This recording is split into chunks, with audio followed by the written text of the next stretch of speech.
What's up? Travel Chronicles, Chapter 70, Part 2, Subset B.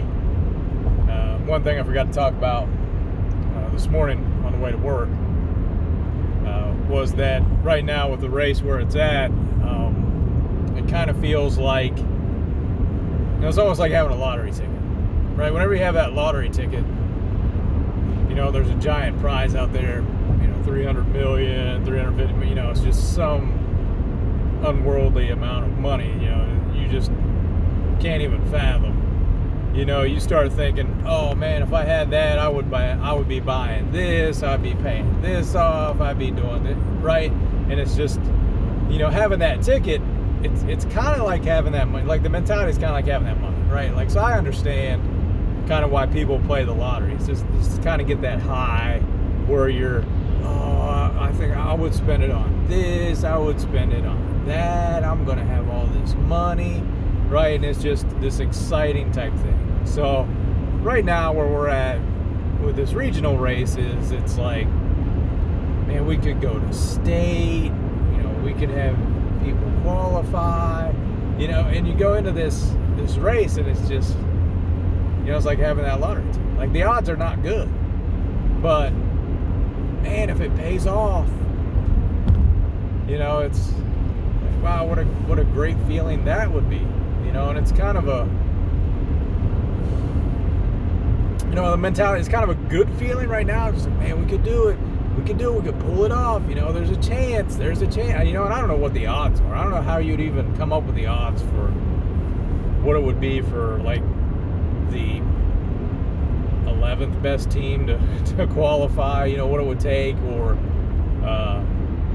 Elijah ran 14th in the district race, like 17:29, and I think that's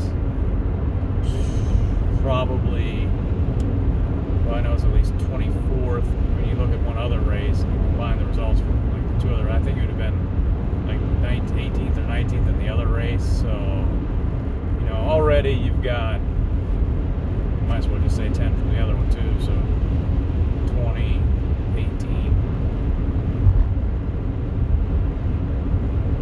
38, 52. So right now he's right in the 50. That's where he finished last year, was 52nd at the regional. And that's, coming in, that's probably about where his time is right now. So he's got to make up, 24 spots based on time. And it's like, is it possible? Well, he's ran that fast before, twice, ever. But there's just not a lot of gray area in those races where he's run between 17:30 and 17 minutes. That's not his fault. It's just what it is. I was talking about cross country, being like the unfairest of sports, but being the fairest because it's decided on the course, basically, how you do against other guys, and there's nobody else you can blame, kind of but yourself. But is it really a clear indication of how good a team is or how good a runner is based on, just that one race? But any other sport, you get one day to prove it. And if that's your best day, then good for you. And if it's your worst day, then that sucks, because all the work, all the time that you put into it, everything came down to one moment. And it's all about focus and prep and being in that moment for as long as you can be in it, and executing at as high as level as you can execute it.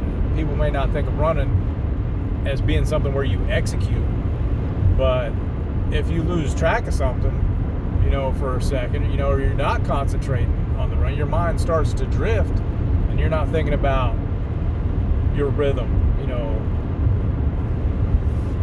your foot strike, your cadence, or your breathing, right? It just drifts off to, oh man, did I unload the dishwasher? Do I still have to do that when I get home? Oh, my clothes are laying on the floor. Oh, you can't worry about, oh man, I got a test Monday, I forgot I got to study for that. But it has to be everything you got, concentration, focus, everything for for 17 minutes just on that race. When I say 17 minutes, like if you want to qualify for state, it's 17 minutes. That's it. It's not 17 and a half. It's not an 18-minute concentration window. And I mean, you need to be focused when you come to the line too. But when you're running, you had to be a machine for really less than 17 minutes. I think qualifying time last year was 17:55 or 16:55. So, I mean, it's going to be an extraordinary effort, and it'll be an extraordinary result. You know, it's like, man, I didn't think it could happen. I didn't know it could happen, but you know, there it is. You know, you get one more chance to run.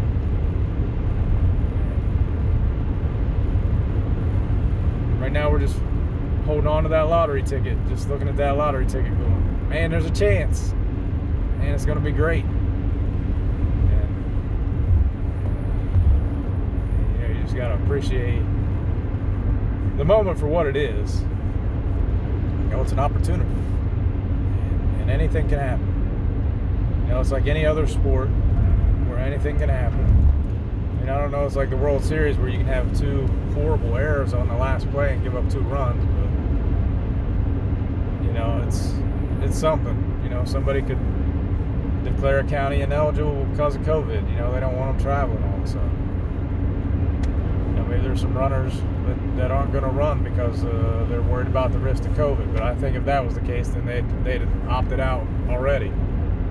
You know, that team's probably not in the regional. I think you get teams you got in the regional are going to run as long as they're allowed, and the kids are going to run as long as they're allowed. So, you know, to me, it's not like, oh, well, we were fine in the district, but we don't want to run in the regional. No, they're going to run.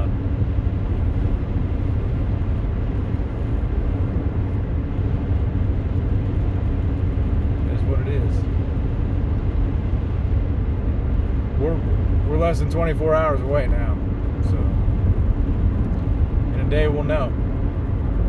And it won't be long after the race either. You know, if he makes top 28, cool. If he doesn't, then it'll be about another minute and a half until we know if we're going to make it to state or not as a team. That's the reality.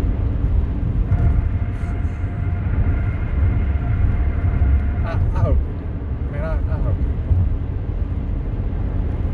I just, you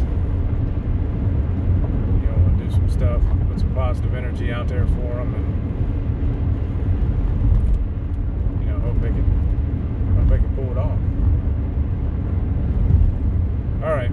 Well, that's it. That was the addendum to the previous one, because I forgot about the lottery analogy, because I really like that. All right. Well, now I'll see you later. Be COVID free.